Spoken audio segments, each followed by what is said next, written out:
second round of men's doubles in London. That is all in the news at 9. Good night.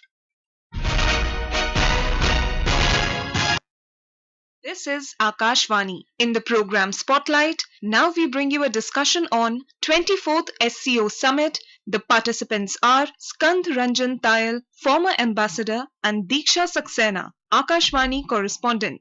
Shanghai Cooperation Organization, which was established in 2001, has expanded over the years and incorporated more member countries in its fold.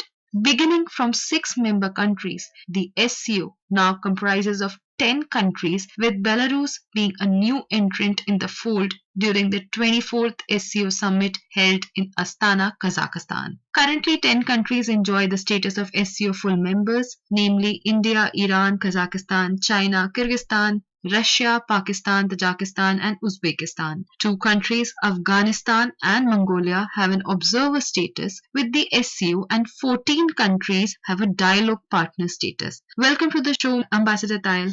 Thank you. The Indian delegation to the SCO is led by the External Affairs Minister Dr. S. Jaishankar, and India's priorities in SCO are shaped by Prime Minister's vision of a secure SCO. Secure, as we all know, stands for security, economic cooperation, connectivity, unity, respect for sovereignty and territorial integrity, and environmental protection. India joined the grouping in 2017 and has actively engaged with it. In your opinion, Ambassador Tayal, how significant is SCO for India?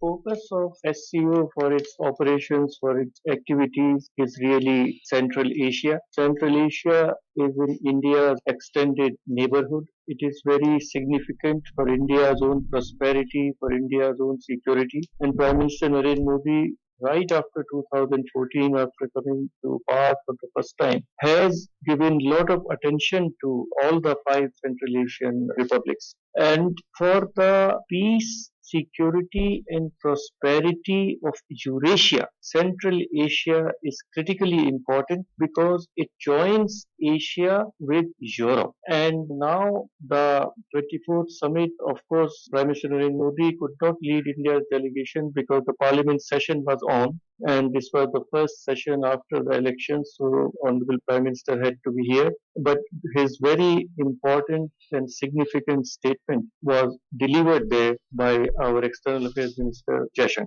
Ambassador Tayal, we delved upon the importance of SCO for India. But considering the India's stature in the current world, how important is India for these Central Asian countries, as China and Russia are 2 powerful players in the group? India is very important for the Central Asian Republic because they are relatively small countries. On one side is a giant Russia and the other side is China. And for protection of their sovereignty, their strategic autonomy, they feel that India is a very important partner for them so that they can speak with one voice joined by India, and it becomes a significant voice within Shanghai Cooperation Organization. Otherwise, there is always danger that the stronger and older members of SCO, which are Russia and China, the headquarters of SCO is in China, that they should not become more powerful and set the agenda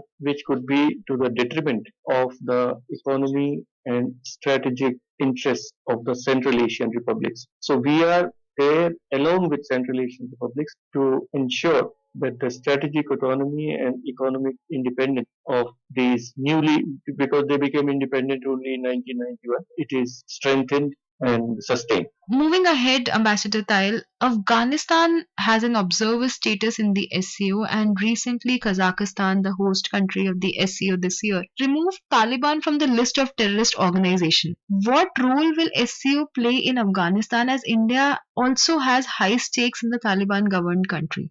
I have been talking to some of the Central Asian policymakers and analysts about their policy towards Afghanistan. and their sentiment is to be realistic. The realistic assessment is that Afghan Taliban government is strong, and whatever may be its internal contradictions and violations of human rights, but the Central Asian countries have to deal with that government. And the major issue for them is the Central Asian republics is it should not again become a hub for terrorism. So they are trying to have their own via media or their own dialogue and their own openings with Afghanistan. And Uzbekistan is taking the lead in talking to Afghanistan. But the statement made by Prime Minister Shehbaz Sharif yesterday in this summit was accusing Afghanistan of cross-border terrorism, etc. And that was very, very ironical because Pakistan, over the last 3 decades, since the 80s, has used terrorism as a state policy to harass India, to harm India, to kill people in India. So this was very ironical. And a Prime Minister in his statement very, very clearly said that terrorism often originating beyond the borders, our borders. And that was a clear hint for towards Pakistan. They should first look at themselves, what they have been doing.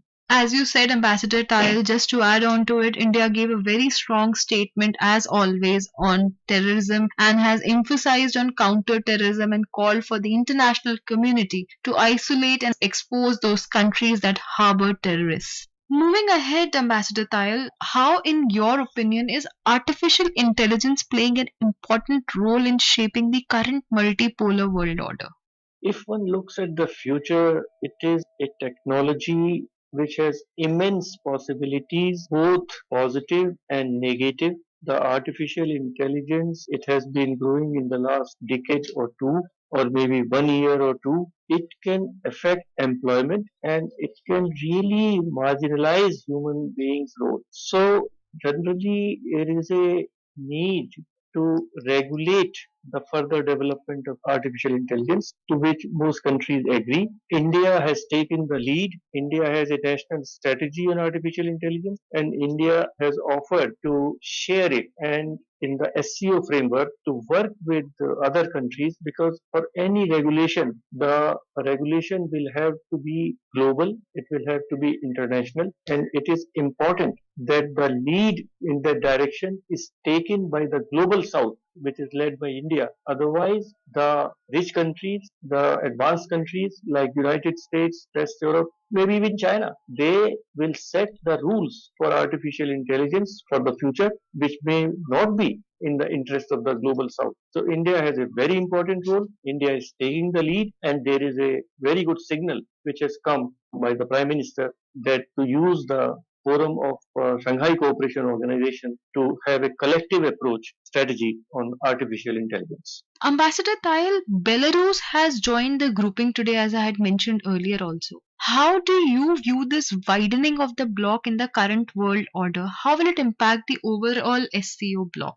Original members of SCO were six, four Central Asian republics, because Turkmenistan has never been a member, then China and Russia. Then later India and Pakistan joined. Last year Iran joined, and now Belarusia. So last year the expansion and addition of Iran and Belarusia is seen by many Western analysts that Shanghai Cooperation Organization is taking a anti-West orientation, because in the list, China, Russia, and Iran have direct economic sanctions from the West, but it is India is there, and the four Central Asian republics are focused on their own development. They do not want any conflict, any animosity with the West, with the United States. So I am confident that India, working together with the four Central Asian republics, will be able to keep Shanghai Cooperation Organization as a neutral organization, as a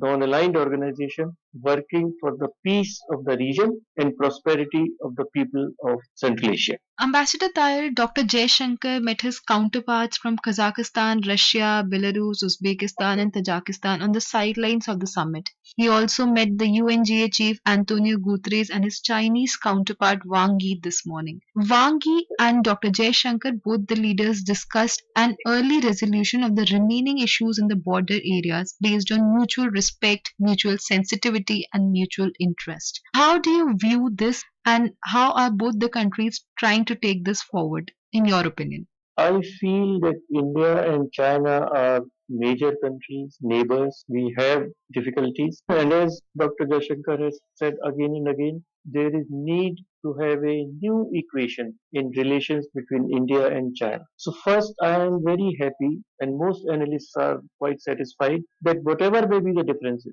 but the channel of communication between India's leadership and Chinese leadership is open. Our external affairs ministers, our NSAs, they meet frequently, exchange views, and point out the difficulties. So this is in itself that the dialogue is open is a positive sign. Now the ball is in Chinese court. They have been the aggressor. They have been expansionists. They are putting pressure on India's border in Galwan. It is first they mobilized their troops, then India also had to mobilize 50,000 of our troops in that difficult terrain. So yes, Mr. Wang Yi has made some good points in his statement, but it is for China to follow what principles were mentioned by Foreign Minister Wang Yi. In this context, I would like to add that the next SCO summit is in China, and Prime Minister in his statement ended the statement by saying that he conveyed his best wishes to China for the next presidency of the SCO. I think it's a positive statement.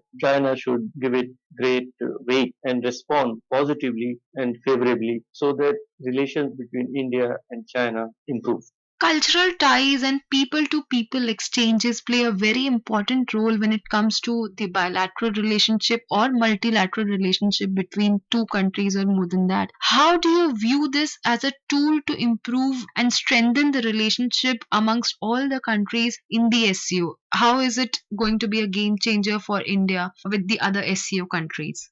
India has very good bilateral relations, and again, if we see that the focus of Shanghai Cooperation Organization is on Central Asia, and India has this problem of connectivity that Pakistan does not allow India road connectivity towards Central Asia. So we have very good digital connectivity. Prime Minister has offered to strengthen that digital connectivity. That people to people, we have youth exchanges, SCO, think tank conference, and many other very important initiatives were taken last year when India was chairman of SCO, and India organized the SCO Millet Food Festival, Film Festival. All the SCO countries were invited for the Surajkund Craft Mela, think tank conferences, and all the Central Asian republics were actually Buddhist before they changed their religion. So most of the people. But so these are all efforts to connect the people. And there is so much of goodwill for India in the entire Central Asia. I have traveled to all the Central Asian republics and it is so heartwarming. So there is a lot of goodwill for India. And this needs to be sustained and strengthened so that the new generation which is coming in Central Asia also remains culturally, emotionally connected to people of India and culture of India. President Joe Biden in Washington. Ambassador Tayal, in the coming weeks, we'll keep observing the happenings around the globe. And thank you so much for joining us and sparing your valuable time for this show. Thank you so much. Thank you very much. You were listening to a discussion on 24th SCO Summit. The participants were Skand Ranjan Tayal, former ambassador, and Deeksha Saksena, Akashvani correspondent. This program was produced and presented by the News Services Division of Akashvani. You can listen to it on our mobile app, News on AIR. This program is also available on our YouTube channel, News on AIR Official.